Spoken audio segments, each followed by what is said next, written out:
আসসালামু আলাইকুম। আমাদের বাঙালি জীবনে মুড়িঘণ্ট খুবই সুস্বাদু ও জনপ্রিয় একটি খাবার। রান্নাটি যদি পারফেক্টভাবে করা যায় তাহলে ভাতের সাথে মুড়িঘণ্ট ভীষণ ভালো লাগে। তো চলুন কিভাবে রান্না করব দেখে নিই। আর এই মুড়িঘণ্ট আমারও খুব পছন্দ। আশা করি ভিডিওটি দেখেন আপনাদেরও ভালো লাগবে।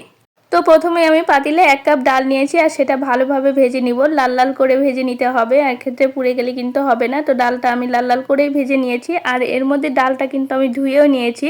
গরম গরম ডালটাই ধুয়ে নিয়ে এখন আমি প্রেসার কুকারে সিদ্ধ বসিয়ে দিব, যেহেতু প্রেসার কুকারে দিলে তাড়াতাড়ি হবে। এবার 1 কাপ পানি দিয়ে আমি এখানে আস্তে কয়েক কোয়া রসুন, পেঁয়াজ আর কাঁচামরিচ দিয়ে দিলাম একটা। আর এখন হলুদটাও অ্যাড করে দিব। কিছু মশলা আমি এখানে দিয়ে দিব, দারুচিনি, এলাচ, লবঙ্গ, গোলমরিচ আর কি তেজপাতা 2 টুকরো, এগুলো আমি এখনই দিয়ে দিব। আর মশলাটা এখন দিলেই আমার মনে হয় ঘ্রাণটা ভালো আসে, এজন্য আমি এখনই মশলাগুলো দিয়ে দিলাম। আর কি আমি যেভাবে রান্না করি সেটাই আপনাদের সাথে শেয়ার করব। আর প্রেসার কুকারে কতটা পারফেক্টলি ডাল সিদ্ধ করে রান্না করা যায় যে সেটাই দেখাবো। তো যাই হোক, এখানে আমি রুই মাছের মাথা দিয়ে আজকে মুড়িঘণ্টটা করব। তো এখানে 2টা মাছের মাথা রেখেছিলাম, সেইটাই আমি এখন ঝাল, লবণ, হলুদ দিয়ে আর কি ভেজে নিচ্ছি এখন। আর মাছটা একটু ভালোভাবে ভেজে নিতে হবে। আমি এক পাশটা হয়ে গেছে, অন্য পাশে আবার উল্টিয়ে দিচ্ছি। মাছের মাথাগুলো যখন এপিট ওপিট ভালোভাবে ভাজা হয়ে যাবে আর কি সিদ্ধ হয়ে যাবে, তখন আমি মাথাগুলো আর কি একটু ভেঙে ভেঙে নিব।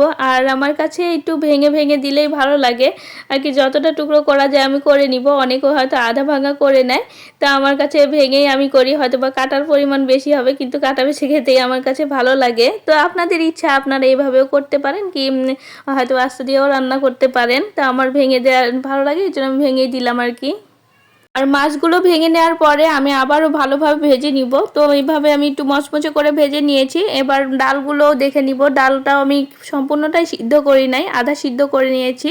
তো সবসময় কিন্তু আধা সিদ্ধ করে নিতে হবে, সম্পূর্ণ কুক করলে কিন্তু পরে গলে যাবে। আমি এ কারণে মাত্র 3টা সিটি দিয়েই আর কি বন্ধ করে দিয়েছিলাম চুলা। এখন একটি ডাল ঘুটুনি দিয়ে আমি একটু ঘুটে নিচ্ছি। আর এইভাবে ঘুটে নেওয়ার ফলে কিন্তু ডাল একদমই গলে যাবে না, কারণ ডালটা আমার পুরোপুরি সিদ্ধ হয় নাই। এজন্য একটু আমি ভালোভাবেই আর কি করে নিচ্ছি। দেখেন আধা ভাঙাও হয়ে গেছে।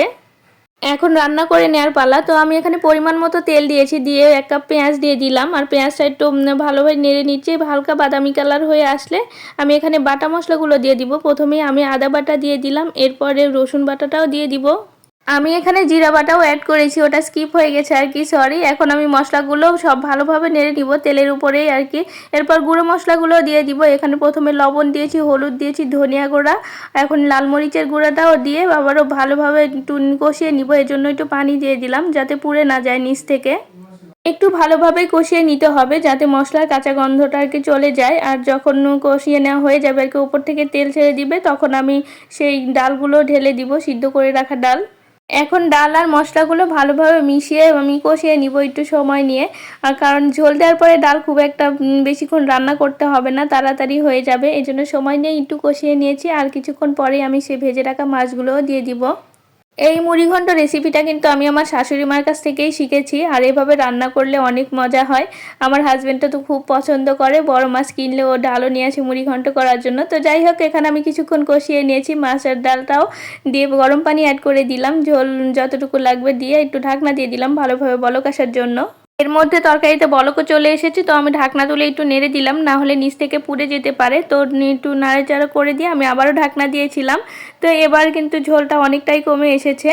আর হ্যাঁ, এই মুড়িঘণ্টতে যতটুকু ঝোল রাখবেন তার চাইতে একটু বেশি রাখতে হবে, কেননা ঠান্ডা হয়ে গেলে একদম শুকিয়ে যাবে। তো আমি উপর থেকে এখন ভাজা জিরার গুঁড়া দিয়ে দিলাম, দিয়ে আবার একটু ভালোভাবে নেড়ে চেড়ে দিলাম। আর হ্যাঁ, এর মধ্যে কিন্তু লবণটাও টেস্ট করে নেবেন। আর আমার তরকারিটা রান্না কিন্তু একদমই কমপ্লিট, আমি চুলা অফ করে দিয়েছি। আর আপনাদের একটু পরিবেশন করেও দেখাচ্ছি যে কতটা পারফেক্টলি হয়েছে, দেখেন। আর ঝোলটাও কতটা শুকিয়ে এসেছে, আরও কিন্তু শুকিয়ে আসবে। তো খেতেও কিন্তু খুবই সুস্বাদু হয়েছে। আর আমার এই রেসিপিটি যদি আপনাদের ভালো লেগে থাকে তাহলে অবশ্যই লাইক, কমেন্ট, শেয়ার করবেন আর ভালোবেসে পাশে থাকবেন। আপনারাও ভালো থাকবেন। আল্লাহ হাফেজ।